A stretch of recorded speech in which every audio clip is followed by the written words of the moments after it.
Hi guys, it's Dr. George, and I hope that I get everyone. Um, I changed. I'm on vacation, and I changed time zones, so things got a little off. So I may not have any of you on, but if you do get on, please let me know. This is a little bit different for me because I normally schedule, but when I switched time zones, it said that I was late, and so it canceled it. So if you're here, if you can put in the comments, hello, I would greatly appreciate it. And I'm looking to see if I can actually see that I'm live.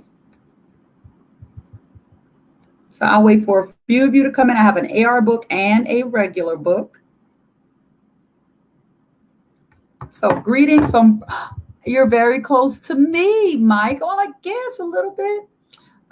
Mike, I'm in Washington, D.C. So I guess we're kind of close, Mike, but it's a pleasure to have you on here. And thanks for always supporting, Mike. Thanks so very, very much. All righty. Who else do I have?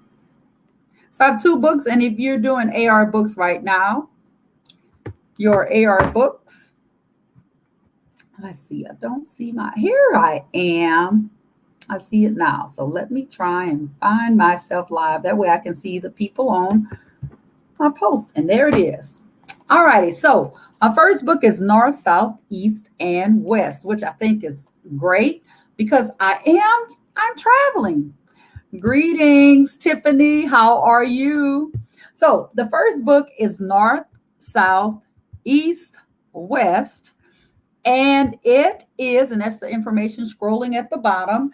It is by the author of Goodnight Moon, Margaret Wise Brown, and pictures by Greg Pizzoli. And so that's our first book. And it's a treat because it's an AR book. So if you do AR books, please, please, please, happy Canada Day on Thursday and happy Independence Day, US. Well, thank you, Mike. So this is the AR information here. So if you'll jot that down, you get those AR points, especially in BISD with the summer reading program. All right. So here I go. And permission granted by Harper Collins. You have to have that permission. So here we go. Once there was a little bird all tucked into her nest. It was almost time for her to fly away. So there it is. Her mother taught her to ride the wind and to fly above and below the storms and to glide on the strength of the wind. Thank you for your bedtime stories on your vacation. Reading never ends. Thank you for being you. You're welcome, Tiffany. If I tell my kids to keep their promises, I have to keep mine. The next page says, and then they would fly home to their nest in a sycamore tree, and she would sing her a song. Hi, Miss Rubin. And the little bird would ask, when I fly away, which is best, north, south, east, or west? She's trying to decide. Her mother curved her head under her wing and put her other wing up over her little bird. As the hush of the evening fell, the crickets sang their cricket song. And the little bird dreamed from the warmth of the nest of the north and the south and the east and the west.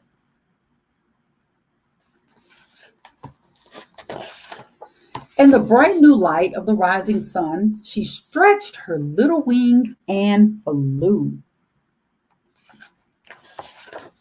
And she flew on the wind to the north to a land of ice and snow where everything was white. We don't get to see that in Texas, hardly ever. But it was too cold for the little bird to rest or build her nest. And so she flew around the North Pole and headed south. Hi, Floyd. It was too cold. Till the sea was blue and the trees were green and the thickets were full of flowers.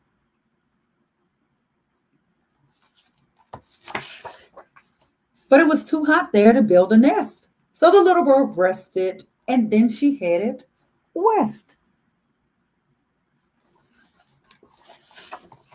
Over mountains and rivers and plains to where the red sun sank into the sea.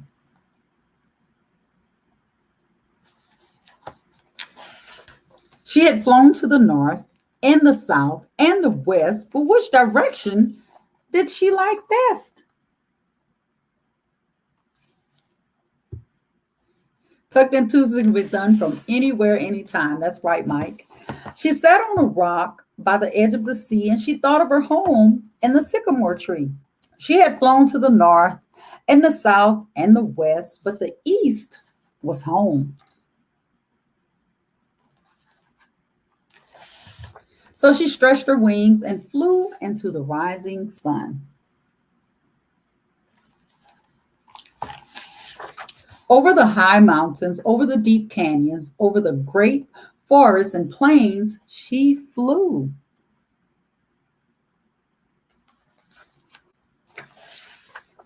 Till she came to where the land was soft and green with rain, and the sycamore trees grew tall.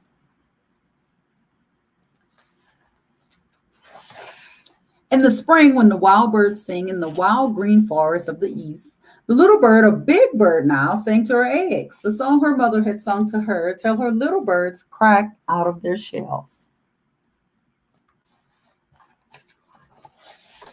And they opened their beaks and said, when we fly away, which is best, north, south, east, or west? Good evening, Netta. And there they are flying.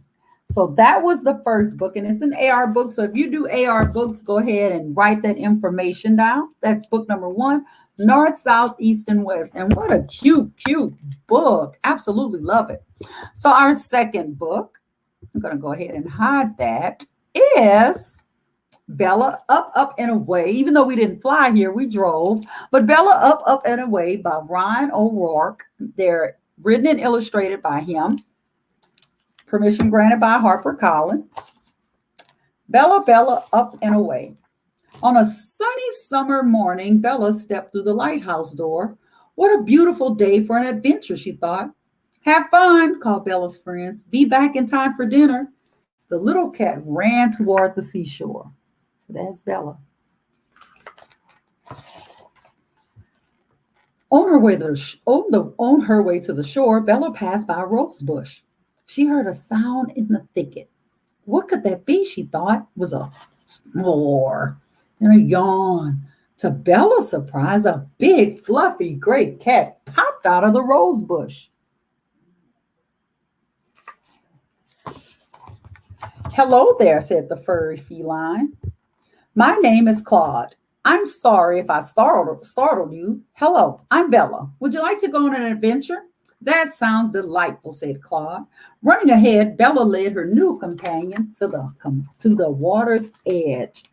Can AR books be done with any schools or just your school? No, Mike, there are several schools that do AR. It's called Accelerated Reader, but it's purchased by the school district.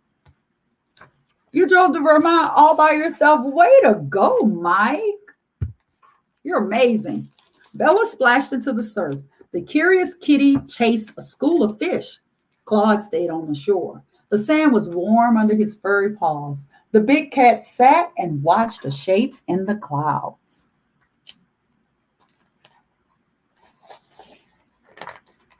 Let's build a sand castle, said Bella. As she built her castle, she imagined she was a medieval knight defending her kingdom. I'd rather take a nap, said Claude. The big gray tabby curled up in the life raft he found and soon fell asleep. And there they are. One's on the shore and one's in a raft. While Bella daydreamed, her new friend had floated away. Bella ran to the water's edge. She could hear Claude calling for help. She could barely see him for the waves. Bella didn't know what to do. As she tried to think, a loud flock of seagulls soared above her. A plan started to form in Bella's mind. Oh my goodness. Bella found a kite in the sand. That will do it, she thought. She held the spool tightly in her mouth, and the wind lifted Bella up into the air.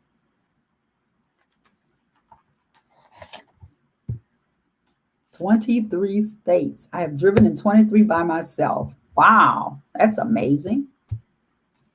Bella was flying. Soon Bella spotted Claude sitting in the ocean. Claude, called Bella. But when the adventurous kitty called her Claude, the spool fell out of her mouth and Bella was falling. Oh no. The little cat plunged into the sparkling blue water and bobbed back to the surface.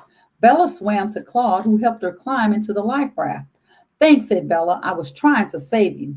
The two cats sat together, surrounded by the ocean. I'm glad you're here, said Claude. But how will we ever get home?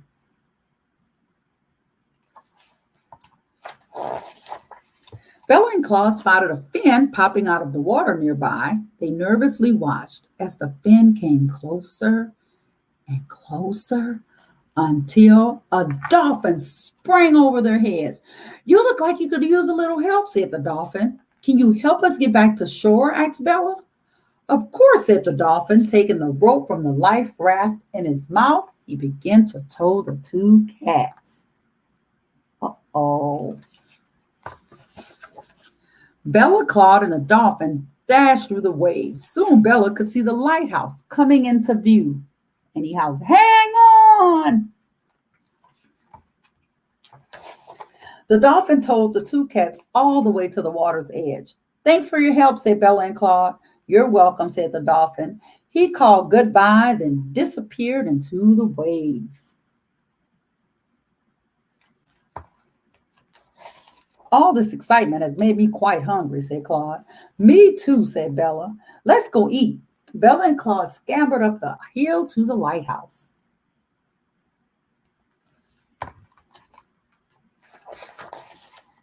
Bella thought happily about the day's adventure and her new friend. She wondered if Claude would want to come on her next adventure. Time for a nap, said Claude. Maybe, thought Bella, or maybe not. The end. Two great books, and I picked these books. Remember, I never read the books in advance, but these two definitely context clues let me know that it had to be about traveling. So perfect selection. I'm glad I picked these two books. So let me give you the information again. This book, error quiz number 19160, book level 3.1, which is a third grader at the beginning of third grade, and it's worth a half of a point. North, South, East, West by Margaret Wise Brown. And I always like to do a takeaway. And in this book, the takeaway was sometimes we don't know what to do and we ask for advice and people give us advice. And sometimes we need to learn on our own. And that's what the bird did. It went out on its own and it discovered where home really was. It's nice to vacation, but home is always really nice. But then when she had babies, she afforded them the same opportunity. When they asked, should we go north, south, east, west? She allowed them to pick their own choice. So sometimes it's good to give advice, but sometimes it's even better to let us live and learn. That's my takeaway from this book. Mike said, I love traveling. Been to 26 states plus 2 Canadian provinces. I hope to go cross country in 2022. Well, good luck, Mike. The next book is Bella, Up, Up, and Away. I love this book because this is just how Melvin and I on vacation. I'm like, let's go, let's go, let's go. And Melvin was like, let's just relax. But the two ended up needing each other, even though they had differences. They used their differences to make their trip work. So sometimes, no, all the time, it's okay to be different. The key to it is working together to make sure that both parties have a good time. That's perfect. That's a perfect thought for this book. So these are my two books. Guys, I want you to have a wonderful time. I'll show you the window of Washington, D.C. I don't have a really great view from my window, but there is the sun setting out there. And next Tuesday, I will be in Baltimore, Maryland. So hopefully I'll get to read in a really nice place. So guys, like I always say, every Tuesday, if no one tells you, Dr. George loves you. Have a great day, guys. And I'll see you next Tuesday. Thanks for your support. Share, share, share. Love you guys.